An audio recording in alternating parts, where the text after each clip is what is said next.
새 시대를 여는 영성 혹은 영성으로 새 시대를 열어가라, 이렇게 제목을 잡아봤습니다.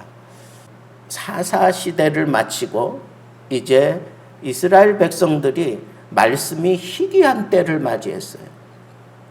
그리고 아주 여기 나오는 홈리와 비느하스가 얼마나 영적으로 저 밑바닥인지 우리는 이 사무엘서를 공부해 가다 보면 만나게 될 거예요. 그리고 세속적이고 세상적이고 탈예배주의적이고 이런 제사장들이 그 자리를 지키고 있고, 하나님의 말씀의 그 계시가 희귀해서 좀처럼 보여지지 않는, 하나님의 말씀이 들려지지 않는 그런 시대에 이 사무엘서를 통해서 왕정 시대가 이제 열려지게 되잖아요. 사사 시대까지는 그래도 하나님이 다스리는 나라지만 이 왕정 시대가 되면, 물론 뒤에서는 큰 그림을 가지고 보면 하나님이 다스리는 거지만, 이 왕을 앞세워서 이방 나라들처럼 왕을 앞세워서 나라를 이끌어 가겠다고 하는 그런 백성들의 그 소망대로 이루어지는 때가 바로 이 사무엘상이에요. 그래서 하나님께서는 그렇지 않아도 지금 하나님을 다 떠난 것 같은, 겉모양만 있고 중심은 다 사그라져 있는 이스라엘 백성들을 위해서 하나님께서 긴급 처방을 내린 게 바로 사무엘이었어요. 그 사무엘을 하나님께서 어떤 가정에 허락해 주셨느냐? 바로 이 엘가나의 가정에 허락해 주셨어요. 그래서 저는 이 엘가나에 집중해서 하나님의 뜻을 품고 새 시대를 열어갈 수 있는 사람은 어떤 사람인가? 물론 주인공은 사무엘이죠. 그러나 그 사무엘을 잉태하고 그리고 낳고 성전에 바치고 이러는 것은 엘가나와 한나잖아요. 그래서 저는 이 엘가나를 주목하면서 엘가나가 완벽한 사람이기 때문에 하나님께서 이 사람을 선택한 것이 아니고, 하나님께서는 부족하지만, 엘가나도 그렇고 한나도 그렇고 부족하지만, 하나님께서는 이 두 사람을 통해서 이스라엘의 등불이 그들을 통해서 탄생할 수 있도록 역사하셨어요. 그런데 하나님께서 이 엘가나를 통해서 특별히 그에게 강력하게 심어주고자 했던 의지가 있어요. 그 의지, 하나님의 의지를 볼 수 있는데, 첫째는 엘가나의 이 혈통을 통해서 저는 새 시대를 열어갈 수 있는 영성을 분명하게 세울 수 있는 사람, 첫 번째 조건은 정통성이 분명해야 된다. 정통성이 분명해야 돼. 바울도 디모데에게 그렇게 얘기하잖아. 내가 어디서 하나님의 말씀을 배웠고 그 믿음이 어디서 생겨났으며 이런 것들을 이렇게 분명하게 제시하면서 그 믿음의 정통성, 그리고 그가 가지고 있는 그 소망의 그 정통성 과연 이어갈 수 있는가 하는 것을 하나님께서는 밝히기 위해서 레위 족속 그리고 실로 그 가까운 곳에 거기서 생활하고 있는 자, 이런 것들을 왜 이렇게 소상하게 밝히겠느냐고요.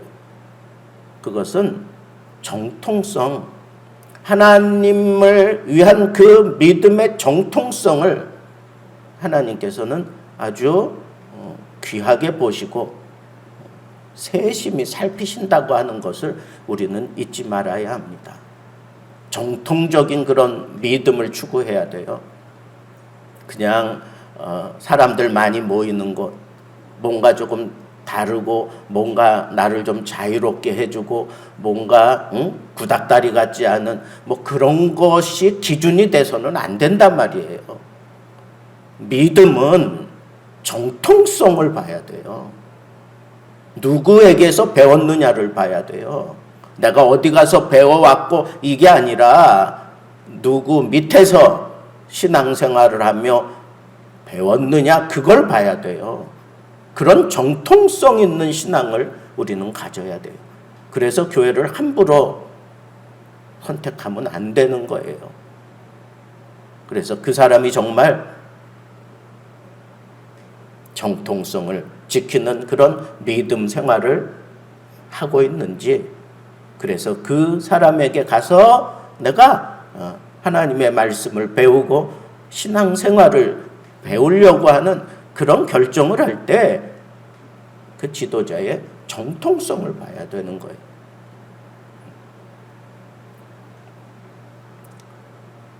두 번째는 여기 보면 좀 실망스러운 부분이 나오죠. 그에게 두 아내가 있다. 두 아내가 있다.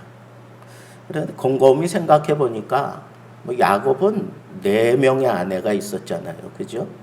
아브라함도 그렇고.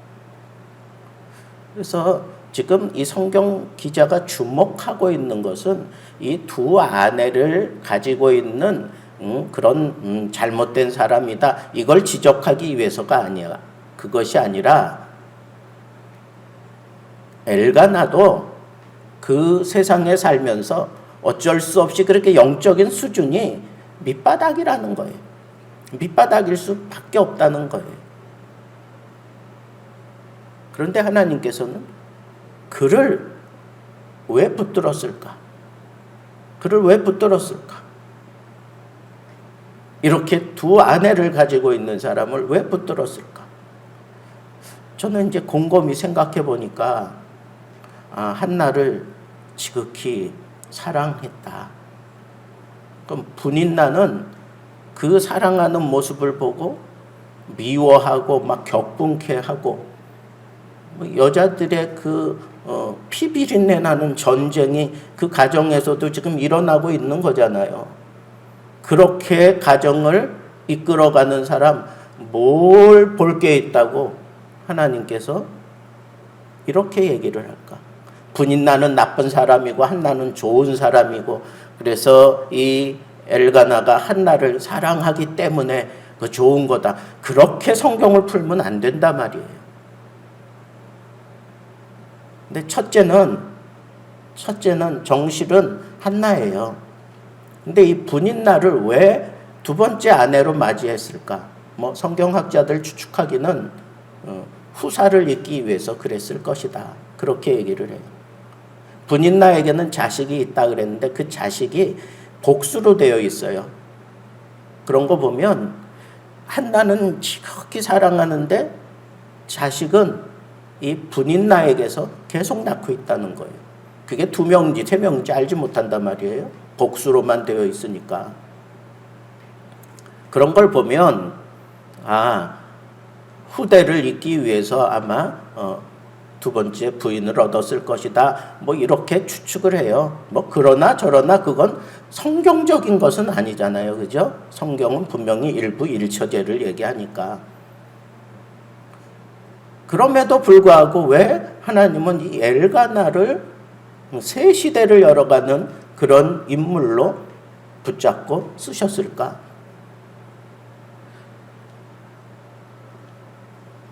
여러분, 두 번째 아내를 얻으려고 하는 목적이 그렇든 안 그렇든 자식이 태어나면 자식 때문에 그 아내에게 마음이 쏠리는 게 그게 인지상정 아니겠어요? 같이 살다 보면 그 여자들 뭐 미모가 이쁘면 얼마나 이쁘겠어요? 그런 것 때문에 마음이 움직이고 그러는 거 아니잖아요. 그러면 이 아들의 역할이, 자식의 역할이 얼마나 대단한 건데, 그럼에도 불구하고 시종여일 엘가나는 한나를, 첫 번째 정실 부인을 아주 진실하게 끝까지 사랑한단 말이에요. 그리고 두 배로 모든 것들을 그렇게 대우하고 있습니다. 그를 사랑하기 때문에 성경은 그렇게 얘기하지만 저는 신명기 21장 15절 17절에 보면 그런 말씀이 있어요. 제가 한번 읽어볼게요. 어떤 사람이 두 아내를 두었는데 하나는 사랑을 받고 하나는 미움을 받다가 그 사랑을 받는 자와 미움을 받는 자가 둘 다 아들을 낳았다 하자.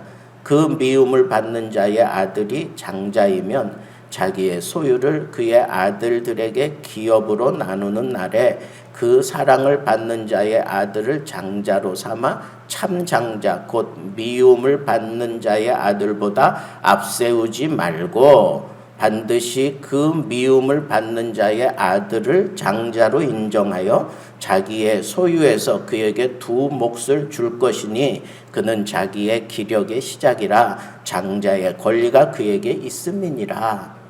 이런 말씀을 한 거 보면 아무리 내가 사랑할지라도 두 번째 부인이 첫 번째 아들을 나에게 안겨주었다면 그 아들을 장자로 삼는다는 거예요. 내가 사랑하는 아내가 좀 늦게 아이를 낳았지만 너는 내 장자야 뭐 이렇게 얘기하지 않고 그렇게 하라고 분명히 얘기를 성경에 그렇게 얘기했어요. 이건 무슨 얘기예요? 집안에서 어떤 원칙이 분명해야 된다는 거예요. 아마 엘가나도 사무엘보다는 이 분인나의 자식들로 하여금 그 모든 것들을 그렇게 이어가게 했을 거예요. 그러니까 그런 마음이 있었으니까 정말 사랑하는 아내가 낳은 아들 사무엘을 성전에 나시린으로 성전에 바칠 수 있었던 거예요. 엘가나 입장에서 생각하면 내가 사랑하는 아내가 아들을 낳았어요. 근데 그 아들을 성전에 젖대자마자 갖다 바치겠어요? 저는 여기서 엘가나는 원칙주의자구나라고 하는 것을 알았어요. 원칙주의자. 여러분, 바른 영성을 형성하는 데 있어서 이 바른 원칙이 중요하다는 거. 원칙적으로 신앙생활을 해야 돼요. 타협하고 적당히 하고 막 이러면 안 돼요. 분명하게 원칙을 딱 세워놓고 그 원칙에 의해서 내가 신앙생활을 할 때 하나님이 그 사람을 들어서 사용하시는 거예요. 하다 보니까 신앙생활 하다 보니까 저쪽에서 더 좋은 그런 말씀을 전하는 것 같고 더 좋은 조건이 있고 그런 것 같아요. 그렇다고 내가 여기 이 교회 다른 하자도 없는데 그쪽으로 그냥 옮겨버리는 그런 사람이 아니라 분명한 원칙을 가지고 하나님은 그런 사람들을 붙들고 사용하시고 그의 허물을 덮어주시는 것 같아요. 마지막 세 번째는 아까도 얘기했듯이 실로는 선지 학원도 거기 있었고 하나님의 말씀이 그나마 바로 거기서 흘러나올 수 있고 그리고 홈누아 비느아스가 제사장으로 거기 있고 그래도 영적인 근근히 지켜가고 있는 그 영적인 그 샘물이 바로 그 실로예요. 그런데 매년 하나님의 명령을 따라 가정적으로 가서 하나님 앞에 예배 드리고 있는 엘가나를 소개하는 이유는 뭘까?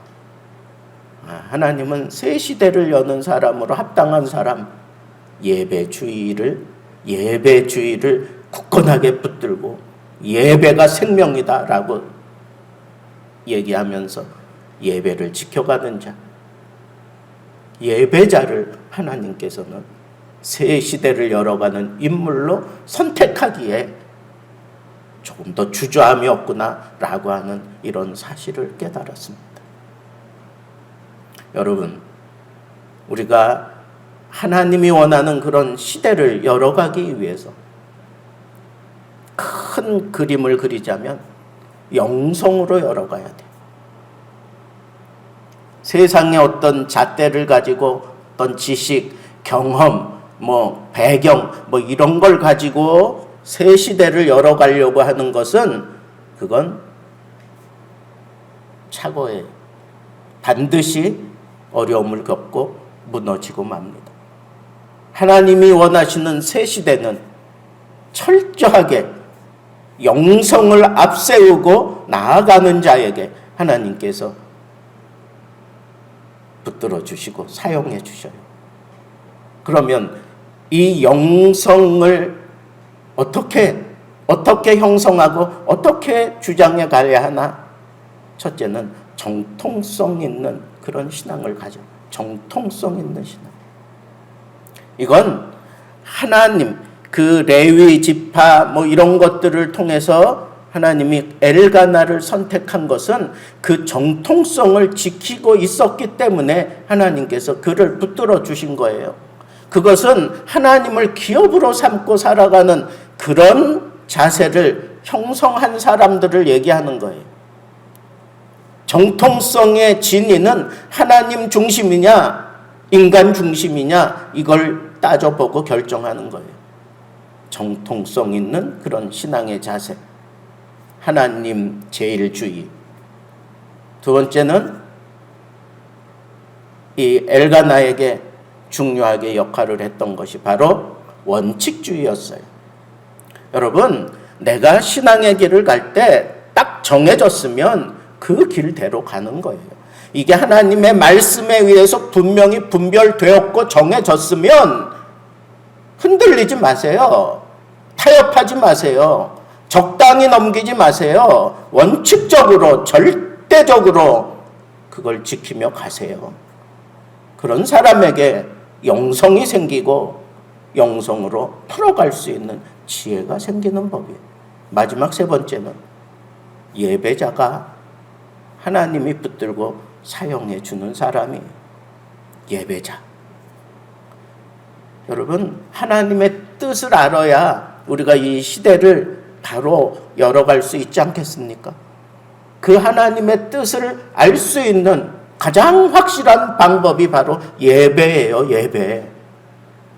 예배 그 가운데 하나님의 음성이 들려오고, 예배 그 가운데 하나님이 찬양받기에 합당한 모습으로 우리를 바꾸어 놓으시고, 예배 그 가운데 우리의 죄를 씻어주신 예수 그리스도로 말미암는 그 은혜가 내게 푹 젖어지는 거 아닙니까? 여러분, 이 혼란한 이 시대를 바라보면서 나의 사역은 어디까지인지 모르지만 하나님이 나를 그래도 붙들고 사용할 수 있도록 이 세 가지를 늘 마음에 두고 자기 자신을 돌아보면서 영성으로 충만해지고 영성으로 새 시대를 열어갈 수 있는 하나님의 사람들 되기를 우리 주님의 이름으로 축복합니다.